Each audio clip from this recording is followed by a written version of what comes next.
Hello friends, welcome to my channel Master Ki Pathshala where you learn English better through Bengali যেখানে তোমরা ইংরেজি শিখবে বাংলায় অনেক বেটার ভাবে। ট্রান্সলেশনের ক্লাসে তোমাদের সবাইকে আরো একবার ওয়েলকাম করছি। সামনেই তোমাদের পিএসসি ক্লার্কশিপ মেন্স পরীক্ষা হতে চলেছে, এছাড়াও ডব্লিউবিপি এসআই এবং কেপিএসআই এরও মেন পরীক্ষা হতে চলেছে। তাই সেই পরীক্ষাগুলোর জন্য ইংলিশ যে ডেসক্রিপটিভ পেপার সেখানে ট্রান্সলেশনের প্রশ্ন অবশ্যই থাকবে এবং সেই ট্রান্সলেশনে খুব ভালো স্কোর করার জন্য ট্রান্সলেশনের উপরে যে ক্লাসেসগুলো নিয়ে আসা হচ্ছে সেগুলো অবশ্যই তোমরা দেখতে থাকো, বাড়িতে প্র্যাকটিস করতে থাকো। পিকেতে সরকারের বইতে ট্রান্সলেশনের যে এক্সারসাইজ রয়েছে সেখান থেকে সমস্ত ক্লাসেসগুলো নিয়ে আসা হয়েছে। আশা করছি সেই ক্লাসেসগুলো তোমরা দেখেছো, ট্রান্সলেশনগুলো প্র্যাকটিস করেছো। এছাড়াও বিভিন্ন সরকারি চাকরি প্রিভিয়াস ইয়ার্সে যে ট্রান্সলেশনের প্রশ্নগুলো এসেছিল সেগুলো সলভ করে বিভিন্ন ক্লাসেস করানো হয়েছে। তাই ক্লাসগুলো খুবই গুরুত্বপূর্ণ তোমাদের পরীক্ষা প্রিপারেশনকে জোরদার করার জন্য বা পরীক্ষাতে ভালো স্কোর করার জন্য। আমি আশা করব তোমরা ট্রান্সলেশনের যে ক্লাসেসগুলো সেগুলো ডেইলি দেখছো, প্র্যাকটিস করছো, কারণ ট্রান্সলেশন বা রাইটিং এর যে কোনো টপিক বলো, সেটা রিপোর্ট রাইটিং বলো বা প্রেসি বলো বা ট্রান্সলেশন বলো, সেগুলো কিন্তু একদিনে তৈরি হয় না। তোমাকে প্রত্যেক দিন কিছু কিছু করে প্র্যাকটিস করতে হবে, তাহলেই এই জিনিসগুলো তোমার আয়ত্তে আসবে। তাহলে শুরু করছি আজকের লেসন। এখানে একটি প্যাসেজ নেওয়া হয়েছে, প্যাসেজটি নেওয়া হয়েছে সত্যজিৎ রায়ের লেখা একটি ছোট গল্প অনাথ বাবুর ভয়, সেখান থেকে। আশা করছি তোমরা ভালো মতো ক্লাসটা বোঝার চেষ্টা করবে। প্রত্যেকটা সেন্টেন্স যেভাবে ট্রান্সলেট করা হচ্ছে বাংলা থেকে ইংরেজিতে সেগুলো তোমরা চেষ্টা করবে বোঝার। তোমাদের কোথাও অসুবিধা হলে তোমরা অবশ্যই কমেন্টে লিখে জানাবে এবং তোমরা তোমাদের আনসার আমাকে কমেন্টে লিখে পাঠাতে পারো। আমি আমার সময় মতো সেগুলো অবশ্যই কারেকশন করে দেবো। এখানে যে প্যাসেজটি দেওয়া আছে সেই প্যাসেজটি আমরা একটু ভালো করে পড়বো, বাংলাটা যতটা সহজভাবে বোঝার চেষ্টা করব, তারপর আমরা প্রত্যেকটা সেন্টেন্স বাংলা থেকে ইংলিশে ট্রান্সলেট করব। বলা হচ্ছে অনাথ বাবুর সঙ্গে আমার আলাপ ট্রেনের কামরায়। অর্থাৎ লেখক যখন কোনো একটা সময় ট্রেনে করে কোথাও ট্রাভেল করছিলেন তখন ট্রেনের কামরায় অনাথ বাবুর সঙ্গে তার হঠাৎ আলাপ হয়। আমি যাচ্ছিলাম রঘুনাথপুর হাওয়া বদলের জন্য। লেখক যাচ্ছিলেন রঘুনাথপুর জায়গাটাতে হাওয়া বদলের জন্য। সেই সময় কিন্তু প্রচুর বাঙালি তারা হাওয়া বদলের জন্য বিভিন্ন জায়গাতে যেতেন। হাওয়া বদল বলতে ধরো পরিবর্তন অফ প্লেস, ঠিক আছে, চেঞ্জ অফ ওয়েদার বলতে পারো। যে বাড়িতে যেখানে থাকছেন সেই বাসস্থান বা সেই জায়গাটা ছেড়ে অন্য একটা কোথাও গেলে কি হচ্ছে, হাওয়া বদল হচ্ছে। এবং সেটা অনেক সময় কাজের জন্য যেতেন বা অনেক সময় শরীর খারাপ থেকে সুস্থ হওয়ার জন্য ডক্টররা প্রেসক্রাইব করতো হাওয়া বদল দরকার আছে। কলিকাতায় খবরের কাগজের অফিসে চাকরি করি। সেই সময় লেখক কলকাতায় খবরের কাগজের অফিসে চাকরি করতেন। গত কমাস ধরে কাজের চাপে দম বন্ধ হওয়ার উপক্রম হয়েছিল। ঠিক আছে, অর্থাৎ সেই সময় লেখকের যে কাজের চাপ, খবরের কাগজের অফিসের যে কাজের চাপ, তাতে প্রায় তার নিঃশ্বাস বন্ধ হওয়ার উপক্রম হয়েছিল। তাছাড়া আমার লেখার শখ, দু একটা গল্পের প্লটও মাথায় ঘুরছিল, কিন্তু এত কাজের মধ্যে কি আর লেখার ফুরসত জোটে? ফুরসত মানে সময় জোটে। লেখক কি টাইম ম্যানেজ করতে পারে যে এত কাজের মধ্যেও লেখাগুলো নিয়ে বসবে? তাই আর ৭-৫ না ভেবে 10 দিনের পাওনা ছুটি আর দিস্তেখানেক কাগজ নিয়ে বেরিয়ে পড়লাম। সুতরাং লেখক তার অফিস থেকে 10 দিনের যে পাওনা ছুটি ছিল সেটা নিলেন এবং কিছু খাতার কাগজ নিলেন যাতে তিনি লিখবেন। সেই সময় ডেফিনেটলি এরকম ট্যাব বলো বা মোবাইল বলো বা এরকম ইলেকট্রনিক গ্যাজেটস এগুলো সব ছিল না যাতে তুমি ইলেকট্রনিক মিডিয়াতে তুমি লিখতে পারছো। সেই জন্য তখন হাতে কলমে লিখতে হতো। তাই দিস্তেখানেক কাগজ নিয়ে লেখক বেরিয়ে পড়লেন রঘুনাথপুরের উদ্দেশ্যে হাওয়া বদল করবেন বলে। এই প্যাসেজটি আমরা এবার ট্রান্সলেট করব বাংলা থেকে ইংরেজিতে। ফার্স্ট সেন্টেন্স, অনাথ বাবুর সঙ্গে আমার আলাপ ট্রেনের কামরায়। তাহলে আমার দেখা হয়েছিল অনাথ বাবুর সাথে, এটা বলা যেতে পারে। সো এটা আমরা সিম্পল পাস্ট টেন্সে লিখবো, আমার দেখা হয়েছিল। সো আই মেট, সাক্ষাৎ হয়েছিল। কিংবা আমরা একটা ফ্রেজাল ভার্ব লিখতে পারি, I came across. I came across এটাও লেখা যেতে পারে। ঠিক আছে, ফ্রেজাল ভার্ব, সাক্ষাৎ হয়েছিল, দেখা হয়েছিল। So I came across, simple past tense ব্যবহার করছি। এখানে আরেকভাবেও লেখা যায় যে আমি নিজেকে ইন্ট্রোডিউস করলাম অনাথ বাবুর সাথে, মানে আলাপ করলাম। আমি নিজে পরিচয় দিলাম নিজে গিয়ে তার সাথে কথা বললাম, আলাপ হলো। আমরা সেই সেন্সেও এখানে ইন্ট্রোডিউস ভার্বটা দিয়ে লিখতে পারি যে আই ইন্ট্রোডিউসড মাইসেলফ। ইন্ট্রোডিউসের পর সবসময় একটা অবজেক্ট বসে। অবজেক্ট যখন এখানে সাবজেক্ট অবজেক্ট একই হচ্ছে, তাই জন্য আমরা এখানে একটা রিফ্লেক্সিভ প্রোনাউন ব্যবহার করব। সো আই এর জন্য মাইসেলফ আসবে রিফ্লেক্সিভ প্রোনাউন। বলা যেতে পারে আই ইন্ট্রোডিউসড মাইসেলফ টু। তাহলে আই মেট কিংবা আই কেম অ্যাক্রস কিংবা আই ইন্ট্রোডিউসড মাইসেলফ টু, তারপরে আসছেন অনাথ বাবু। তোমরা এই তিনটের মধ্যে যে কোনো একটা লিখতে পারো। তারপর বলছে ট্রেনের কামরায়। দেখো ট্রেনের কামরায় মানে অন দি ট্রেন। এখন ট্রেনে দেখা হলো মানেই তো ট্রেনের কামরায় দেখা হলো, তাই না? সো আমরা অন দি ট্রেন লিখতে পারি, কিংবা যদি মনে হয় আমরা কম্পার্টমেন্ট শব্দটাও ইউজ করতে পারি। So in the train compartment, in the train compartment, ঠিক আছে? সো আমরা লিখতে পারি ইন দি ট্রেন কম্পার্টমেন্ট। তাহলে আই মেট কিংবা কেম অ্যাক্রস কিংবা ইন্ট্রোডিউসড মাইসেলফ টু অনাথ বাবু অন দি ট্রেন কিংবা ইন দি ট্রেন কম্পার্টমেন্ট। তারপর বলা হচ্ছে আমি যাচ্ছিলাম রঘুনাথপুর হাওয়া বদলের জন্য। আমি যাচ্ছিলাম, তার মানে এখানে আমরা পাস্ট কন্টিনিউয়াস টেন্স ব্যবহার করব। সো আমি যাচ্ছিলাম সাবজেক্টের পরে এখানে বি ভার্ব, তারপরে ভার্বের প্রেজেন্ট ফর্মের সাথে আইএনজি বসানো হবে। So I was going to Raghunathpur, I was going to Raghunathpur. তারপর বলছে হাওয়া বদলের জন্য, হাওয়া বদল, তাহলে বলতে পারি ফর এ চেঞ্জ অফ, হাওয়া বদল, for a change of weather. Weather মানে হচ্ছে হাওয়া বদল, জলবায়ু পরিবর্তন করতে, আবহাওয়া পরিবর্তন। তাহলে for a change of weather, কিংবা যদি এটা লিখতে পারো যে অন এ হলিডে, ছুটিতে যাচ্ছিলাম, আমরা সেখানে অন এ হলিডেও লিখতে পারি। তাহলে I was going to Raghunathpur for a change of weather কিংবা অন এ হলিডে, যে কোনো একটা এখানে আমরা ইউজ করতে পারি। নেক্সট সেন্টেন্স, কলিকাতায় খবরের কাগজের অফিসে চাকরি করি। খুব ভালো করে বোঝার চেষ্টা করবে। সেন্টেন্সটা দেখে মনে হচ্ছে লেখক তার বর্তমান জীবনের কথা বলছে এবং সেটা সিম্পল প্রেজেন্ট টেন্সে হবে। কিন্তু একটু ভালো করে ভেবে দেখো, যে সময় অনাথবাবুর সাথে দেখা হয়েছিল সেই সময় লেখক কিন্তু খবর কাগজের অফিসে চাকরি করতেন।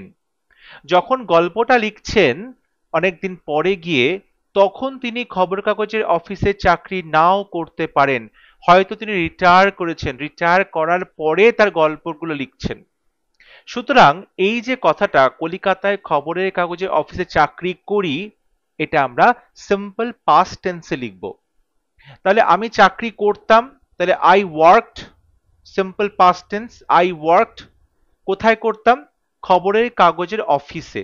তাহলে I worked for a news paper, এইভাবে আমরা লিখতে পারি I worked for a news paper. ঠিক আছে, I worked for a newspaper, কিংবা নিউজ পেপারকে আমরা ডেইলি বলে থাকি, যেহেতু এটি প্রত্যেক দিন পাবলিশড হয় তাই জন্য তাকে ডেইলি বলা হয়। খবর কাগজের আর একটা নাম daily. So I worked for a newspaper কিংবা daily in Kolkata, in Kolkata, Kolkata শহরে। তাহলে I worked for a newspaper কিংবা ডেইলি ইন কলকাতা, কলকাতায় খবর কাগজের অফিসে চাকরি করতাম। নেক্সট সেন্টেন্স, গত কমাস ধরে কাজের চাপে দম বন্ধ হবার উপক্রম হয়েছিল। গত কমাস ধরে, গত কমাস ধরে কাজের চাপে দম বন্ধ হওয়ার উপক্রম হয়েছিল। যখন বেশ কিছুদিন ধরে কোনো কাজ চলছিল তখন আমরা পাস্ট পারফেক্ট কন্টিনিউয়াস টেন্স ব্যবহার করব, পাস্ট পারফেক্ট কন্টিনিউয়াস টেন্স ব্যবহার করা হবে। তাহলে এই যে দম বন্ধ হওয়ার উপক্রম হয়েছিল, এটা আমরা পাস্ট পারফেক্ট কন্টিনিউয়াস টেন্সে লিখব। তাহলে সাবজেক্টটা কি হবে? সাবজেক্ট হচ্ছে এই যে কাজের চাপ, তাহলে গত কমাস ধরে কাজের চাপটা কি করছিল, দমটা আটকে দিচ্ছিল আমার। তাহলে সাবজেক্ট হচ্ছে কাজের চাপ গত ক মাস ধরে। তাহলে কাজের চাপ, দি প্রেশার অফ ওয়ার্ক, কাজের চাপ, দি প্রেশার অফ ওয়ার্ক গত ক মাস ধরে। তাহলে ওভার দি পাস্ট, পাস্ট মানে গত, ঠিক আছে, পাস্ট ফিউ মান্থস। তাহলে the pressure of work over the past few months, এটা সাবজেক্ট হলো। গত ক মাস ধরে কাজের চাপ, সেটা কি করছিল, দম বন্ধ করে দিচ্ছিল আমার। তাহলে আমরা এখানে past perfect tense, perfect continuous tense ব্যবহার করব। সো আমরা বলতে পারি হ্যাড বিন, অর্থাৎ সাবজেক্টের পরে হ্যাড, তারপরে বিন বসছে, তারপরে ভার্বের 1 নাম্বার ফর্মের সাথে আইএনজি বসবে। তাহলে হ্যাড বিন, আমরা কিলিং কথাটাও বলতে পারি, আমাকে মেরে ফেলছিল, কিলিং মি, মেরে ফেলছিল। কিংবা দম বন্ধ করে দেওয়া, সাফোকেট করা, so suffocating me, continuous tense যেহেতু, suffocating me. So the pressure of work over the past few months had been killing me কিংবা suffocating me, দম আটকে দিচ্ছিল। এই সেন্টেন্সটাতে আমরা কাজের চাপ এইটাকে সাবজেক্ট করলাম, the pressure of work, কিন্তু এখানে যদি এটাকে সাবজেক্ট না করে লেখক নিজেই সাবজেক্ট, মানে আমার দম বন্ধ করা পরিবেশ হচ্ছিল বা এটা ফিলিং হচ্ছিল একটা কাজের প্রেশারের জন্য গত ক মাস ধরে, সেক্ষেত্রে আমরা লেখককে সাবজেক্ট করেও সেন্টেন্সটা লিখতে পারি যে আমি ফিল করছিলাম, তাহলে past perfect continuous, I had been feeling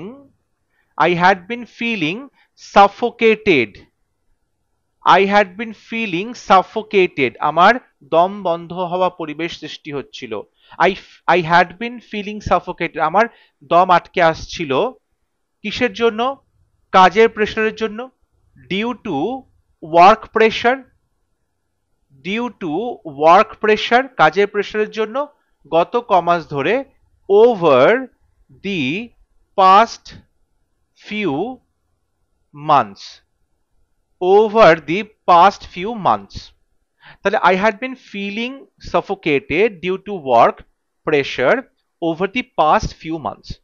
আমরা দুভাবেই এই সেন্টেন্সটা এখানে লিখতে পারবো। নেক্সট সেন্টেন্স, তাছাড়া আমার লেখার শখ, তাছাড়া মানে তুমি অতিরিক্ত কথাটা বলছো, তাহলে আমরা বলতে পারি বিসাইডস বলতে পারি, কিংবা আমরা মোর ওভারও বলতে পারি, ঠিক আছে, মোর ওভার বলতে পারি। আমার লেখার শখ মানে হবি, তাহলে আই হ্যাভ এ হবি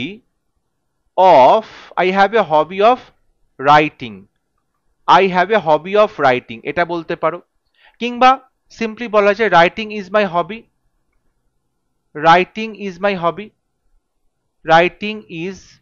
হবি, লেখা হচ্ছে আমার শখ, রাইটিং ইজ মাই হবি। কিংবা আমরা এরকম বলতে পারি যে রাইটিং ইজ মাই প্যাশনও বলতে পারি কথাটা, মানে তুমি কোনো কিছু বিষয়ে প্যাশনেট, তোমার খুব ভালো লাগে, সেটা তোমার শখ। So I have a hobby of writing, বা রাইটিং ইজ মাই হবি, বা রাইটিং ইজ মাই হবি বদলে মাই প্যাশন বলতে পারো। কিংবা বলা যেতে পারে যে I have a passion for writing, লিখতে ভালো লাগে আমার, লেখার শখ আছে, so I have a passion for writing. কিংবা বলতে পারো I am fond of writing, লিখতে আমি ভালোবাসি, লেখাটা হচ্ছে আমার প্রিয় জিনিস, I am fond of writing, ঠিক আছে। তাহলে আমার লেখার শখ, এটাকে আমরা বিভিন্ন ভাবে লিখতে পারি যে I have a hobby of writing, বা রাইটিং ইজ মাই হবি, বা রাইটিং ইজ মাই প্যাশন, বা I have a passion for writing, বা I am fond of writing. দু একটা গল্পে প্লটও মাথায় ঘুরছিল। আচ্ছা, একটা জিনিস এখানে পরিষ্কার করে বলি, এই যে আমার লেখার শখ, এটা কিন্তু আমি দেখো সিম্পল প্রেজেন্ট টেন্সে লিখেছি, আই হ্যাভ, ঠিক আছে, আই এম ফন্ড অফ, বা I have a passion, writing is my hobby. আমি এখানে সিম্পল প্রেজেন্ট টেন্স ব্যবহার করলাম, কারণটা হলো আমি গল্পটা যবেই লিখি না কেন, আমার লেখার শখটা কিন্তু রয়ে গেছে, তাই জন্য আমি গল্পটা লিখেছিলাম পরবর্তীকালে।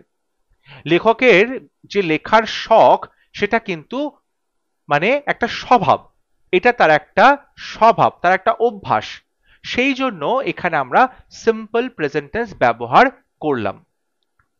লেখক যখনই গল্পটা লিখুক না কেন, লেখকের লেখার শখটা কিন্তু রয়েছে, তাই জন্যই সে গল্পটা লিখেছিলেন। সুতরাং এক্ষেত্রে আমার লেখার শখ এটা আমরা অবশ্যই সিম্পল প্রেজেন্ট টেন্সে লিখব। নেক্সট বলছে দু একটা গল্পের প্লটও মাথায় ঘুরছিল। দু একটা গল্পের প্লটও মাথায় ঘুরছিল, তাহলে বলা যেতে পারে যে আমার কিছু আইডিয়াস ছিল। I had ideas. গল্পের প্লট মাথায় ঘুরছিল মানে অবশ্যই গল্পের প্লট গুলো মানুষ যেরকম করে ঘোরে সেরকম ভাবে বাই বাই করে ঘুরবে না, ঠিক আছে, বা ভ্রমণ করবে না, বা উদ্দেশ্যহীনভাবে এদিক ওদিক চলাফেরা করবে না। গল্পের প্লট গুলো নিয়ে মাথায় তিনি ভাবছিলেন, তার আইডিয়া এলো। So I had ideas for a, দু একটা গল্পের plot, for a couple of stories, for a couple of stories, দু একটা গল্পের plot, for a couple of stories. এখন দেখো এখানে বলেছে মাথায় ঘুরছিল, এখন আইডিয়া গুলো তো মাথাতেই ঘোরে। সো ইন মাই হেড এটা কিন্তু না বললেও হবে, ইন মাই হেড এটা না বললেও হবে। So I had ideas for a couple of stories, কয়েকটা গল্পের প্লট আমার মাথায় ঘুরছিল বা মাথায় ছিল। আই হ্যাড আইডিয়াস মানেই আইডিয়াগুলো মাথাতেই থাকে, সো ইন মাই হেড লেখার দরকার নেই, এটা সুপারফ্লুয়াস হয়ে যাবে। এবার এখানে একটুখানি কিন্তু আমি এক্সটেন্ড করতে পারি, যেহেতু গল্পের প্লট মাথায় ঘুরছিল তার মানে সেই প্লট গুলোকে আরেকটু ডেভেলপ করতে হবে। তাহলে a couple of stories, I had ideas for a couple of stories, যেটা প্রয়োজন that needed, যেটা প্রয়োজন that needed further, that needed further thought। অর্থাৎ আমার কাছে কিছু আইডিয়া এসেছিল মাথায় দ্যাট নিডেড, যেগুলোর দরকার ছিল ফার্দার থট, আরেকটু চিন্তা ভাবনা করার। তাই জন্যই তো লেখক হাওয়া পরিবর্তনের জন্য যাচ্ছে, যে সেখানে গিয়ে নিরিবিলিতে লেখাটা কমপ্লিট করতে পারবে, লেখাটা নিয়ে ভাবতে পারবে। So I had ideas for a couple of stories that needed further thought, অর্থাৎ এই স্টোরিগুলো সম্পর্কে বলা হচ্ছে, এখানে সাবক্লজ লেখা হলো দ্যাট নিডেড, যেগুলো প্রয়োজন ছিল ফার্দার থট, আরেকটু সেগুলো নিয়ে ভাবনা চিন্তা করা। এবার আরেকটা কথা বলি, যখন আমি বললাম আমার লেখার শখ সিম্পল প্রেজেন্ট টেন্স, অনেকে আপত্তি করতে পারে, অনেকে কনফিউশন হতে পারে এটা কেন সিম্পল পাস্টে হবে না। এরকম কনফিউশন দূর করার জন্য আমরা কিন্তু এই সেন্টেন্সটাকে একটা পার্টিসিপল দিয়ে লিখতে পারি, যে লেখাটা আমার শখ হওয়ায়, আমরা পার্টিসিপল দিয়ে লিখছি। সো বলতে পারি যে রাইটিং আমার শখ হওয়ায়, বিইং মাই হবি, রাইটিং বিইং মাই হবি, লেখাটা আমার শখ হওয়ায়, তারপরে যা ছিল যে আই হ্যাড আইডিয়াস, এই গল্পের প্লটও মাথায় ঘুরছিল। So I had ideas for a couple of stories that needed further thought. তাহলে রাইটিংটা বিইং মাই হবি আমরা এখানে পার্টিসিপল যুক্ত করছি, এবং এটা কিন্তু রাইটিংকে সিগনিফাই করছে। সো লেখাটা আমার শখ হওয়ায় I had ideas for a couple of stories that needed further thought। আশা করছি সেন্টেন্সগুলো তোমরা অবশ্যই বুঝতে পারছো, কারণ একটা সেন্টেন্সের এক একটা পার্টকে বিভিন্ন ভাবে ট্রান্সলেট করে দেখানোর চেষ্টা করছি আমি, যাতে তোমাদের আরো বেশি সহজ হয়ে যায় বিষয়টা। নেক্সট সেন্টেন্স, কিন্তু এত কাজের মধ্যে কি আর লেখার ফুরসত জোটে, কিন্তু এত কাজের মধ্যে কি আর লেখার ফুরসত জোটে। এখানে ফুরসত জোটে মানে টাইম কি জোটে, সময় কি পাওয়া যায়, একটা আসলে প্রশ্ন করছে, কিন্তু মনে করো যেন উত্তর দিচ্ছে যে লেখার ফুরসত জুটছে না, পাওয়া যাচ্ছে না। এত কাজের মধ্যে কি আর লেখার ফুরসত জোটে, তার মানে লেখার ফুরসত জুটছে না। তাহলে আমরা এখানে এভাবে করতে পারি, বাট আমরা এটাকে ইয়েস নো কোয়েশ্চেন হিসাবে লিখতে পারি, যে লেখার ফুরসত জোটে মানে আমি কি ম্যানেজ করতে পারি। So could I manage, could I manage, আমি কি ম্যানেজ করতে পারি। লেখার ফুরসত মানে সাম টাইম, কিছু সময়, কিছু সময় কিসের জন্য, রাইটিং এর জন্য, for my writing. But could I manage some time for my writing, আমি কি আমার লেখার জন্য কিছু সময় ম্যানেজ করতে পারি। এত কাজের মধ্যে, এত কাজের মধ্যে হচ্ছে in my, in my busy, in my busy কিংবা টাইট, কিংবা আমরা হেকটিক কথাটাও লিখতে পারি, hectic schedule. Could I manage some time for my writing in my busy বা টাইট কিংবা হেকটিক শিডিউল। তাহলে সেন্টেন্সটাকে আমরা ইয়েস নো কোয়েশ্চেন হিসাবে লিখলাম। এটাকে আমরা আরেকভাবেও লিখতে পারি যে এটা কি সম্ভব একটু সময় বের করা আমার রাইটিং এর জন্য, সেটা কি সম্ভব ছিল। সো ওয়াজ ইট পসিবল, এটা কি সম্ভব ছিল, was it possible to make some time, কিছু সময় বের করব। So was it possible to make some time, কিছু সময় বের করা কি সম্ভব, কিসের জন্য, ফর মাই রাইটিং, আমার লেখার জন্য, for my writing.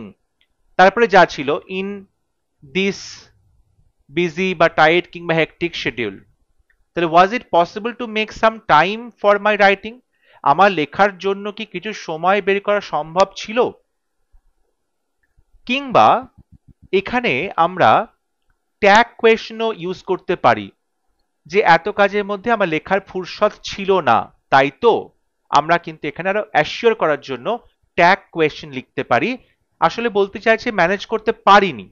So I could not, negative sentence হচ্ছে I could not manage, I could not manage some time, I could not manage some time for my writing in this busy schedule. I could not manage some time, আমি কিছু সময় manage করতে পারিনি for my writing, আমার লেখার জন্য in this busy schedule। এইবার এটাকে ট্যাগ কোয়েশ্চেন করব। ট্যাগ কোয়েশ্চেন করার নিয়ম হচ্ছে হেল্পিং ভার্ব লাগবে, হেল্পিং ভার্বটা কুড আছে, এবং যেহেতু একটা নেগেটিভ সেন্টেন্স তাই ট্যাগ কোয়েশ্চেনটা পজিটিভ হবে। এবং তারপরে আমরা সাবজেক্ট যেটা রয়েছে তার প্রোনাউনটা লিখবো, এখানে আই প্রোনাউন দেওয়া রয়েছে, তাহলে কুড আই, আমি ম্যানেজ করতে পারিনি, পারতাম কি, could I.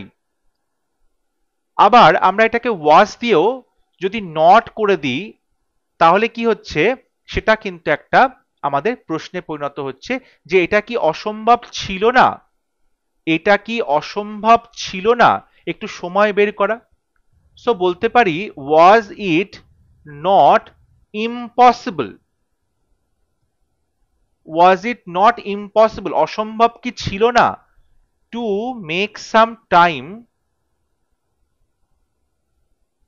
For my writing in this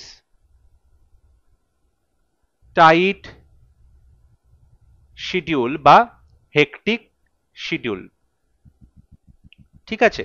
so was it not impossible, অসম্ভব কি ছিল না, ওয়াজ ইট নট ইম্পসিবল, অসম্ভব কি ছিল না to make some time for my writing in this tight কিংবা হেকটিক শিডিউল, এই ব্যস্ত সময়ের মধ্যে, এত কাজের মধ্যে, এত কাজের মধ্যে মানে এত ব্যস্ত শিডিউলের মধ্যে। এবং আজকে ট্রান্সলেশন ক্লাসের লাস্ট সেন্টেন্স, তাই আর 7-5 না ভেবে, এখানে আমরা একটা ফ্রেজ যুক্ত করব, তাই, সো কিংবা হেন্স, কিংবা তোমরা এখানে দাস বলতে পারো। বলছে 7-5 না ভেবে, তার মানে অতিরিক্ত না ভেবে। So without thinking, without thinking much, বেশি না ভেবে, কিংবা উইদাউট ওভার থিঙ্কিং, 7-5 ভাবা মানে বেশি বেশি ভাবা, তাহলে ওভার থিঙ্কিং কথাটা বলা যেতে পারে। সো উইদাউট থিঙ্কিং মাচ, বেশি ভাবনা চিন্তা না করে, কিংবা ওভার থিঙ্কিং না করে, অতিরিক্ত চিন্তা না করে, কিংবা dithering dithering about it dithering about it অর্থাৎ কোন রকম ইনডিসিশনে না ভুগে, কোনটা করব ঠিক আছে ডিসাইড করতে না পেরে, এই রকম না হয়ে, dithering about it, without dithering about it অর্থাৎ কোন রকম ডিলে না করে, কোন রকম ইনডিসিশনে না ভুগে, ঠিক আছে, বা বলতে পারি উইদাউট গিভিং ইট much thought, without giving much thought অর্থাৎ অনেক বেশি চিন্তা ভাবনা না করে, সো কিংবা হেন্স কিংবা দাস, উইদাউট থিঙ্কিং মাচ কিংবা উইদাউট ওভার থিঙ্কিং কিংবা উইদাউট ডিথারিং অ্যাবাউট ইট কিংবা উইদাউট গিভিং ইট মাচ থট, ঠিক আছে, বেশি চিন্তা ভাবনা না করে। বলছে 10 দিনের পাওনা ছুটি আর দিস্তেখানে কাগজ নিয়ে বেরিয়ে পড়লাম। তাহলে বেরিয়ে পড়লাম 10 দিনের পাওনা ছুটি আর দিস্তেখানে কাগজ নিয়ে। সো বলা যায় যে আমি বেরিয়ে পড়লাম, আই সেট আউট বা আই লেফট বা আই স্টার্টেড বলতে পারি।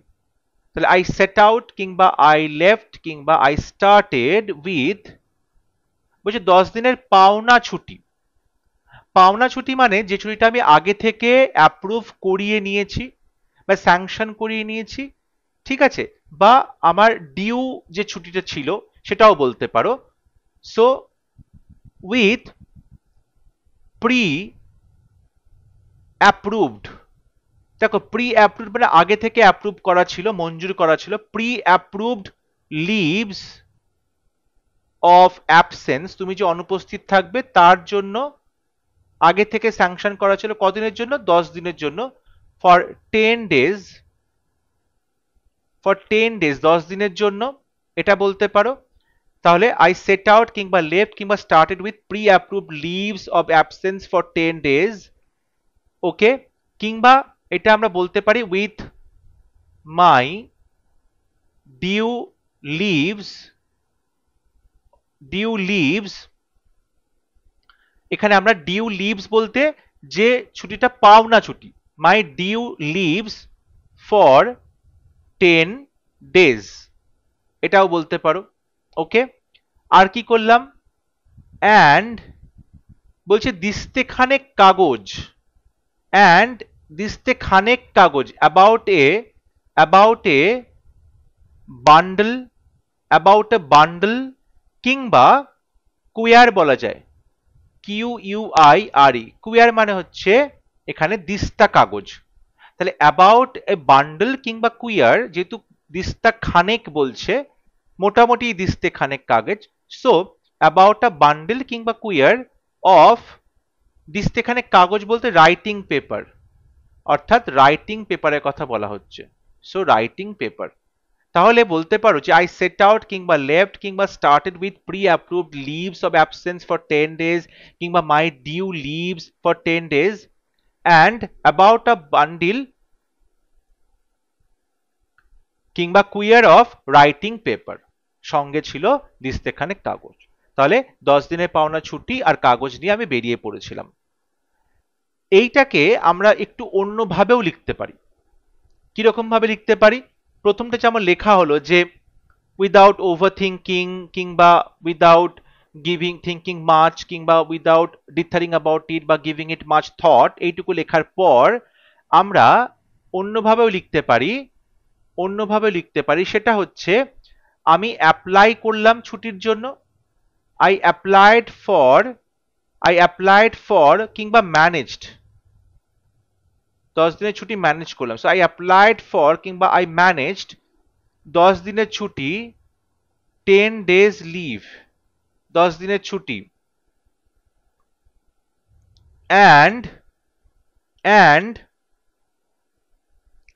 লেফট কিংবা যা যা ছিল set out with about a bundle কিংবা কুইয়ার অফ রাইটিং পেপার। তাহলে সেন্টেন্সটা হচ্ছে আই অ্যাপ্লাইড ফর কিংবা আই ম্যানেজ 10 days লিভ, 10 দিনের ছুটিটা ম্যানেজ করেছিলাম, অ্যান্ড লেফট কিংবা set out with about a bundle কিংবা কোয়ার অফ রাইটিং পেপার, এক দিস্তেখানেক কাগজ নিয়ে। আশা করছি সেন্টেন্সগুলো তোমরা বুঝতে পারছো, এবং তোমাদের যদি বুঝতে কোথাও অসুবিধা হয় তোমরা অবশ্যই আমাকে কমেন্টে লিখে পাঠাবে। তোমরা তোমাদের আনসারও কমেন্ট সেকশনে পাঠাতে পারো, আমি আমার সময় মতো সেটা অবশ্যই কারেকশন করে দেবো। যদি ভিডিওটি ভালো লাগে ভিডিওটি লাইক করবে, শেয়ার করবে এবং আমার চ্যানেলটি সাবস্ক্রাইব করতে ভুলবে না। পরবর্তী লেসন নিয়ে খুব শীঘ্র দেখা হবে, ততক্ষণ সবাই ভালো থাকবে, সুস্থ থাকবে। Thank you.